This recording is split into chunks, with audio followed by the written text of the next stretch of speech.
As we begin this new year 2021, filled with so much hope even amidst the uncertainty of pandemic, we look back on a year that, in spite of many challenges, was filled with God's grace. Faced with the hardships brought on by a global viral pandemic, St. Paul's was a healing presence, sharing the hope of God's love and grace. Rather than giving up and giving in to the hardships, our church leadership and dedicated members helped us to reimagine our ministries and mission in 2020. As soon as the closure mandate was issued, we began virtual broadcasts of our Sunday worship, we started broadcasting morning and evening prayer during the week, and we increased the frequency of our epistle email newsletter communications from once a week to 6 times a week. We responded pastorally by having committed volunteers make welfare calls to our church members, especially our elderly and vulnerable homebound. Our lay healing ministers stepped forward and began a prayer by phone ministry. We reimagined Christian education, offering our children and families creative Sunday school teachings via email, and our adult members a variety of programs online via Zoom. In spite of the challenges brought on by the pandemic, we have continued to live into our baptismal call to proclaim the good news of Jesus Christ. Our day school, Paul's Place after-school program, local outreach, and missions have all adapted and continue to serve in new and innovative ways. Let's hear from some of our church members and dedicated staff. Welcome, St. Paul's family. I'm Bob McKeon. And I'm Ellen Kentner. When the pandemic rolled around, we were stunned that we weren't going to be able to go to church because at the time I was working in the Glades as a librarian, a position I loved but found very challenging. And I just loved going to St. Paul's on Sunday mornings and I would get filled up there and just it was my sanctuary. So when we learned that we wouldn't be able to go to church at all in April, we were kind of stunned. However, we were so blessed. We began praying with the community for morning and evening prayer. And that has been just such a blessing, especially for me. It's like the bookends of my day. And I always get something from, Paul gives a little homily, and I always get something really valuable from the services. And it also is a way to join. We actually have a member who now lives in Tallahassee who we see at virtual morning prayer every day, and usually in the evening too.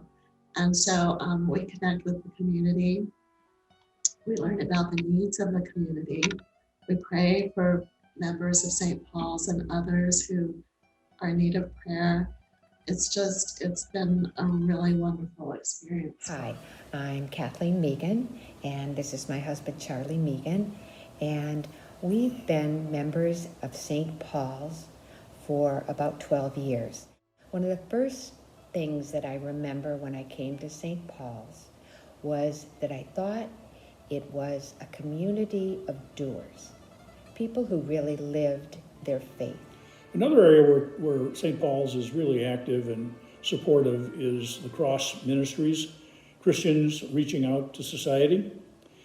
We support Cross, and Cross operates the current Caring Kitchen, which is supplying hot meals to hungry people 5 days a week, and box lunches on Sunday. And Caring Kitchen is operated by a lot of volunteers, many of whom come from St. Paul's and other religious communities around Del Rey. And out of that connection to the Caring Kitchen was born the Interfaith Committee for Social Services. Probably our flagship is the shower truck. We've given 2,400 showers in the last 2 years. I wish that you had the opportunity on a Tuesday or a Thursday to come and see the difference that this program is making in the lives of so many homeless, hungry people. We also now are able to offer haircuts to these men through the goodness of volunteers.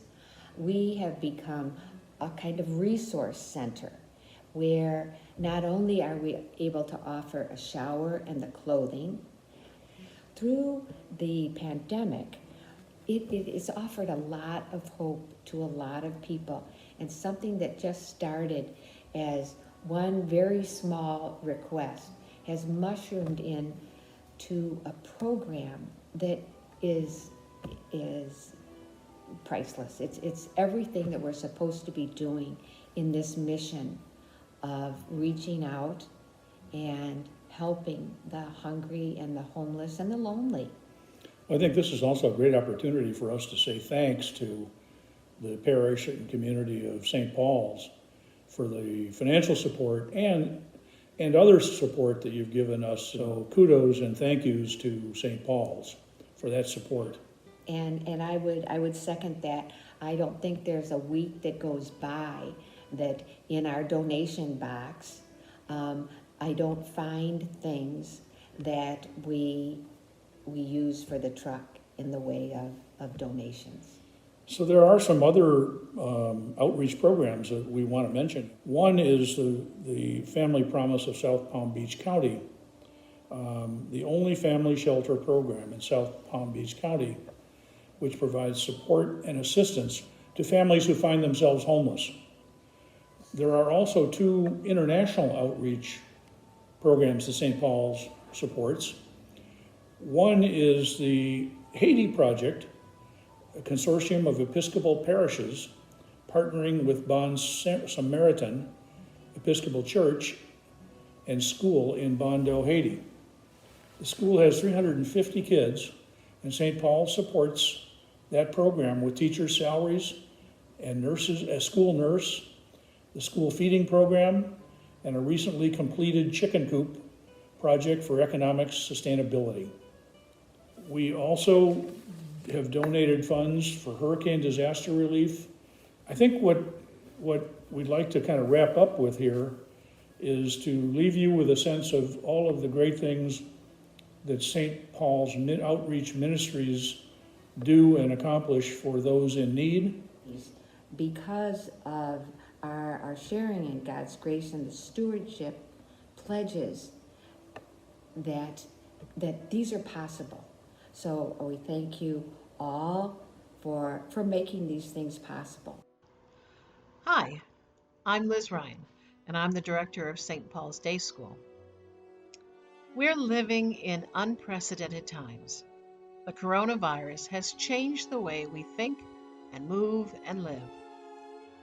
Nothing is normal anymore, and the way we've always done things just doesn't work. This is true for all the ministry here at St. Paul's. In order to keep those who minister and those who are ministered to safe, we have had to change with the needs of the community. We are blessed to have the ability to learn and adapt, and this is especially true of our day school. St. Paul's Day School has always been a happy, healthy place for young children to play and learn and grow. After the pandemic caused the school to go virtual for 3 months beginning in March, we used all the resources at our disposal to stay in contact with the children. We even had Zoom meetings. Yes, Zoom meetings with 3 and 4-year-olds. Now, if you've never done that, it's quite an experience. You'll find that most of the time they're upside down, but they're smiling. Then we spent the summer learning best practices and guidelines so we could create policies and procedures that would allow us to open the school in August, as was scheduled, and provide a safe environment for the children and teachers at our school. The work of children is play. I think Mr. Rogers said that.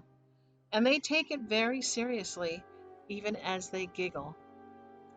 We guide them as they discover the world around them and help them to form an understanding of the vast amount of information that they devour daily. This is a grace-filled place where children know they are treasured and loved and respected.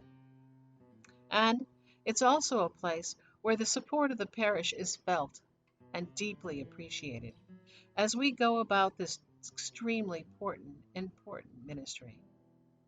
We know how blessed we are, and we're delighted to share those blessings with the community. through the care and education of their children. God bless you and be well. Hi, I'm Taylor Kilpatrick, and I'm the director of Paul's Place After School, the ministry of St. Paul's Church serving the children of the Haitian American community in Delray Beach. I'm a lifelong member of St. Paul's and have participated in all the many wonderful aspects of our parish life. Because of St. Paul's support, Paul's Place has been an outstanding success in our community, with many of our students going on to college. We take great pride in providing a safe, clean, healthy, and happy space where our students can spend time with our many wonderful volunteer mentors who take great interest and provide excellent guidance to our students. Over the last year, we have made many changes to adapt to life during the coronavirus pandemic. We had to shut our doors for after school in March as the country went into lockdown. However, our work did not stop there. We shifted gears and first made sure all of our children had laptops to begin distance learning. We gave out MacBooks donated to us by St. Andrew's School, as well as laptops donated by Jewish Family Services, with whom we have a wonderful partnership. We made sure our families' houses were outfitted in the proper Wi-Fi and internet connection. My assistant director, Malene, began helping families file for unemployment and apply for other forms of COVID relief. We began partnering with Cason Methodist and Feeding South Florida to provide 20-pound boxes of fresh food to our families 2 times per week throughout the summer. My staff and I delivered the food to our families and were able to continue checking in with them. Finally, in August, we reopened with small group sizes, with rotating days, and many new health and safety protocols. Our aim was to support our children with their remote learning to make sure that they did not fall behind. We continue to support our children and families in these ways. At Paul's Place and St. Paul's, God's grace was never quarantined. Without the support of St. Paul's, this special ministry would not be possible, nor would so many lives have been changed for the better over the past 20 years. I hope that you will support St. Paul's Church so that these vital ministries can continue to thrive and change lives. As we learn from Matthew 19, Jesus said, "Let the little children come to me, and do not hinder them, for the kingdom of heaven belongs to such as these." At St. Paul's and at Paul's Place, we are able, with your support, to bring the children to him, for the kingdom of heaven belongs to them. Thank you for your continuing support of St. Paul's Church. Hello, my name is David McFarlane, and I'm the new Director of Music Ministries at St. Paul's. In the tradition of the Episcopal Church, music is an essential and integral part of worship. And here at St. Paul's, we are fortunate to have a long tradition of beautiful music that is done at the highest standards of performance. Our choir has a wonderful reputation, sings weekly, and consists of both volunteers and professional singers. Our children's music program is based on the Voices for Life curriculum of the Royal School of Church Music. There are 2 children's choirs that sing both for illuminated worship on Saturdays and for Sunday Eucharist. Our concert series, Music at St. Paul's, has reached out to the Delray Beach community for almost 32 years, and it's a flagship for performing arts organizations in the area. All of these musical endeavors have made St. Paul's a destination for worshipers who value good preaching, traditional Anglican music, and robust congregational participation in sung prayer. None of this could exist without the generous support of you, our parishioners. The professional members of the Schola, materials and educational materials for the children, music for the singers, instruments for special Sundays. All of these are only possible through the support of you. If we've learned anything during this current crisis, it's how important it is for us to gather together, to be together in person, to sing together and to worship together. We look forward to the day soon when we will return to the joy of full participation in the prayer of our church. I am so excited to be part of this dynamic team, and I pledge to continue to maintain and grow the music program that we have here. And I ask each of you for your support, for your prayers, your time, and your resources to allow us to continue to make beautiful music together here at St. Paul's. Thank you. The ministries and missions of St. Paul's depend on the financial support of our members. In these uncertain times of global pandemic, your generous giving to St. Paul's will enable us to continue to serve in Jesus' name. During a Christmas time television interview, our presiding bishop, Michael Curry, said that love is not a sentiment, it is a commitment. As you prayerfully consider your stewardship pledge for 2021, you have an opportunity to share God's grace by making a financial commitment to St. Paul's. May God bless you in abundance, and may God continue to bless the ministries and missions of St. Paul's.